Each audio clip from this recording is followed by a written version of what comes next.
Hey there! Today we're going to talk about Paul Tremblay's The Cabin at the End of the World.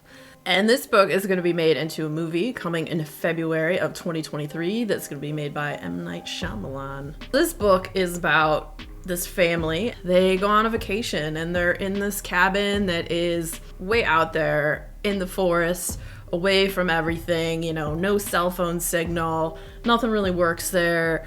The nearest neighbor, I think, is like 3 miles up the road and takes place in New Hampshire. It starts out, the little girl, her name is Wen, she is 7 years old, soon to be 8. She's out in the yard and it's summertime, sun is shining.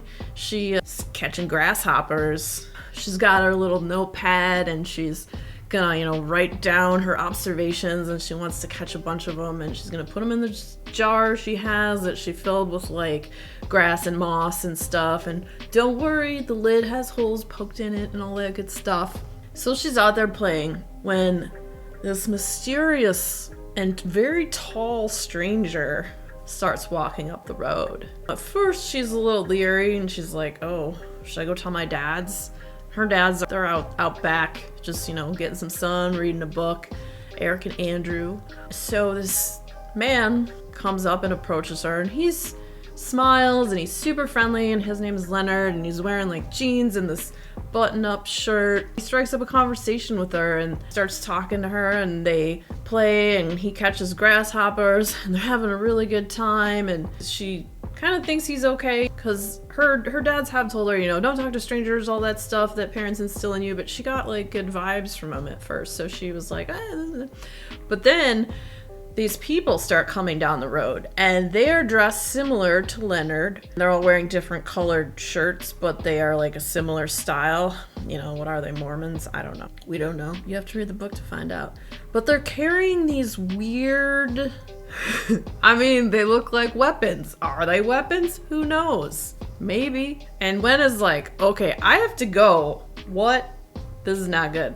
And she's like, are these your friends? And he's like, well, they're not, but I know them. And then he tells her, you guys are gonna have to make some decisions. I apologize in advance. And he starts saying all this weird stuff, all kind of out there into the world, strange things. And he's like, you and your dads aren't going to want to let us in, but you have to save the world.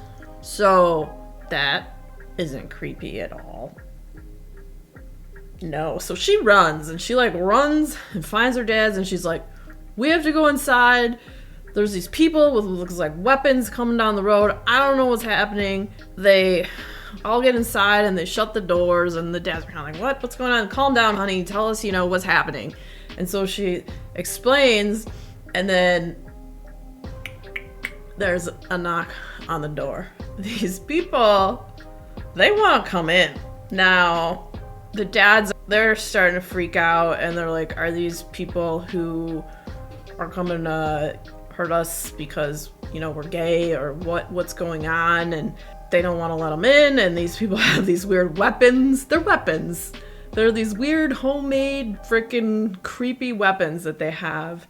And these people are very insistent on coming in, but they're also like, we're not gonna hurt you, and this, that, and the other. And it's like this weird apocalyptic story. This is a brilliantly written book. It all takes place in one location for the most part. I don't know, sometimes, you get stir crazy when you're in one location. You ever see that freaking movie with Tom Hanks when he's stranded on that island with Wilson, the volleyball that's his friend, like Castaway?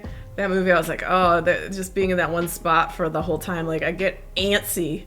But this was done brilliantly, and I didn't get that. There was just so much going on, and it was scary and it was weird. The psychologicalness of it, just with the human psyche and the weird stuff that was going on and what these weirdo people believed and their tendencies, and just the the weirdness of it all.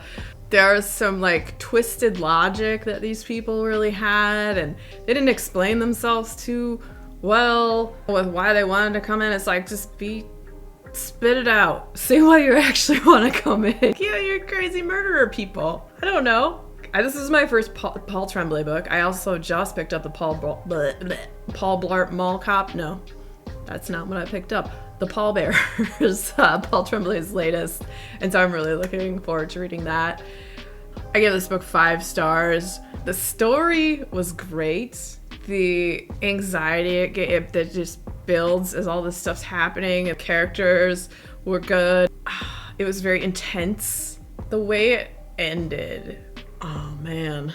It's one of those ones that it messes with your mind and it makes you think. The whole, like, the what ifs and this and that, the whole apocalyptic element to it and whatnot. It was just really fantastic. If you have any interest in this book, I'll have a link down below that is an affiliate link, so a little bit goes to the channel, but then it also goes to support indie bookstores, which now is more important than ever. So if you like scary books or horror books, the next video coming up will be another horror-related book. If you had fun hanging out today, boop that like button, come back, see me again, and we'll talk about more bookish things and weird stuff.